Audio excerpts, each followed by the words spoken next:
what we have today, Mo, is that we have almost about 5 major projects. We have the refinery, which is 650,000 barrels per day. 650,000 barrels per day. We have the petrochemical, which is 1.3 million tons of polypropylene, polyethylene, which will make us second largest exporter of petroleum products in sub-Saharan Africa after Sasol. Then we have 3 million tons of urea and ammonia, which is fertilizer. And also we have the gas pipeline. But the 3 have actually moved very, very fast. And then we have the cement. We are doing about $2 billion worth of expansion in the cement. And then agriculture, we have, rice, 1 million tons, which we are building with integrated power, because we are in the localities where we are going to, process, do parboiling. With all this, the most challenging one, which is really very good, is the... Hello EDUSPLORERs, welcome back again to another informative video on our YouTube channel. You've heard it from the African businessman. He's actually developed the business in different parts across the continent. He scaled it to a certain extent, to some levels, to millions and billions of US dollars. That shows the passion in actually driving the African entrepreneur. But what you are going to hear is the differences in terms of operational issues. You would expect that with such huge amount of money being invested within the continent, you will want to see that the different implementation rules are working. The policies and the trade agreements should be working between countries. The African Free Trade Agreement should actually be doing its job. Also, the regional market should be receptive, accepted products from different African countries. Also, you would understand that, or you would want to agree that there should be a free flow of border interactions and in terms of open borders in different areas. When you look at the extent of the number of employment that the Dangote business alone has sustained within the African continent, it's just over 52,000 jobs that were being secured, even at the moment during the challenge issues with the COVID situation. However, there are lots of issues with regards to some aspect of talking too much and doing less, which in some areas you would expect that all of the trade agreements, regional markets, trade policies, companies between African countries, and also the government issues with regards to accepting African businesses should be flowing. But what you're about to hear will shock you. So we ask you to listen to the next part with regards to his assessment on actually operating his business within the African continent. Now, strategically, when you start to build this empire of cement manufacturing, are you, of course, you're looking at markets, etc., and raw materials and transport, but was it necessary to build in 14 countries? I mean, couldn't you build in 4 or 5 key locations and then transport to other countries? Or are the custom barriers forcing you to put factories sometimes where it is not optimum to do so? Well, there are several reasons. One of the reasons first is that it is not easy to move around.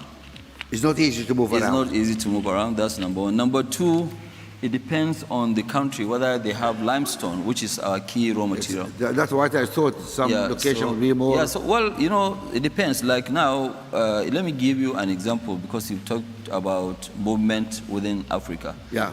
Take, for instance, our factory in Nigeria, which is in a place called Igbeshi. It's not far from the limestone, actually. So we have the factory there.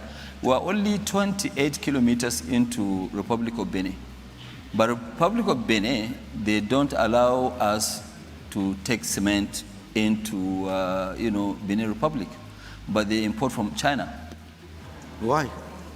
It's one of the areas that I keep always discussing with my very good friend, Vera. I'm sure she's somewhere here. And I always tell Vera, please, can you make the regional markets in Africa to work before we go to AFCFTA? Now, let me just get to the bottom of this.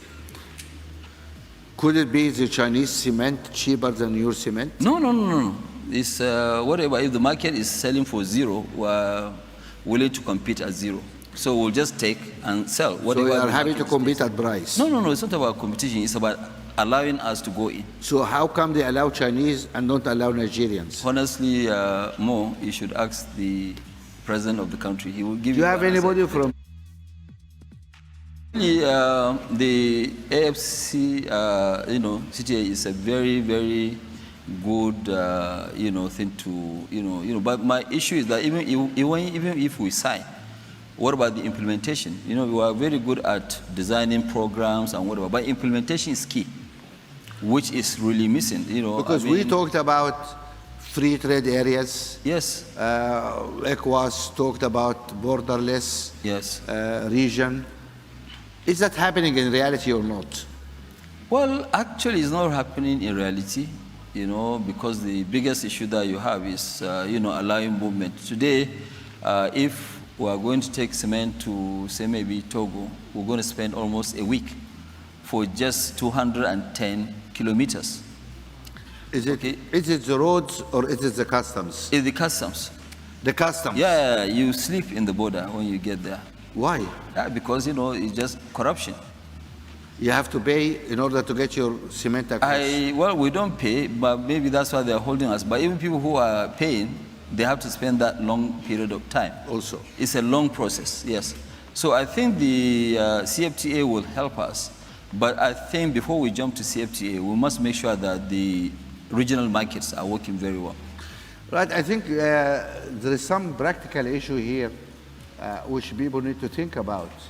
We keep celebrating in Addis Ababa signing agreements and borders and movement free, and here we have a situation where it takes a week to move goods 280 kilometers between two neighboring countries. And then your neighbor too will say that no, don't bring your goods here. I think when you look at it, a place like Republic of Benin, Togo, and Co., they are the ones that will benefit more in terms of these, regional markets.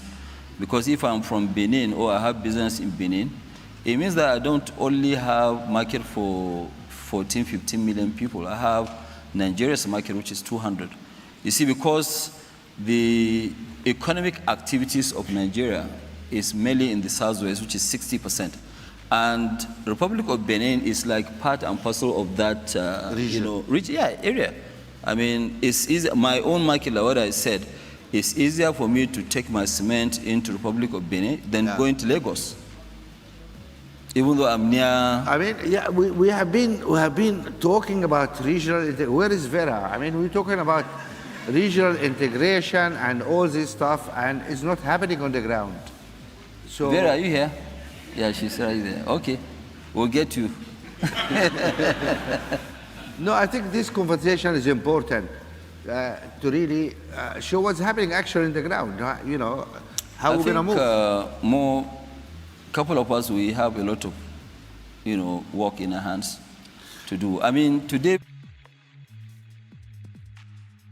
a lot of various. We have an equipment, single one, which is 42-story building. You showed me some pictures of massive cranes. You said you have to get some of the world's biggest. There are only 3 of them available in the world. There are 5,000 tons crane. 5,000 tons. Yes, so that one you have to book maybe a year and a half, 2 years in advance, because there are only 3 in the world. The whole world? Yeah, in the whole world. There are only You have 3. photographs of this stuff? Yeah, this is it. This is the crane. This one crane is huge. That's the crane. Yes, it has not been fully assembled. This crane has equipment over 205 containers, which they have to couple, together. So these are some of the, Is this accommodation or what you are building? No. These are the heaters. I thought you're doing real estate as well. No, it's not real estate. No, it's not real estate. But the site, we have over 30 kilometers of fencing. 30 kilometers of fence. Concrete fencing at the site. So we have quite a lot of challenge. But what this will give us at the end of the day is to give us, 650,000 barrels of, crude processing, and total number of products that will produce will be about 32 million tons. So 32 million tons, it means that Nigeria will actually be one of the largest exporters in Africa of petroleum products. So what we are trying to do is to do exactly like what we did in cement. Nigeria used to be number 2 in the world after US in cement importation. And now Nigeria, was self-sufficient. And by this year, Nigeria will be the largest exporter of cement in Africa. Okay. With 8 million tons of expansion. Right, but I think this wonderful, this is a courageous man to put all, he bet the bank and everything on such a massive technological projects, which in Africa we're not famous for. We always go for the soft stuff. And I'm not aware of any major private investment in Africa at that scale. No, never. Which is funded by local people. Yes. And that's it. Can you give him a hand, really, for what he's doing? Thank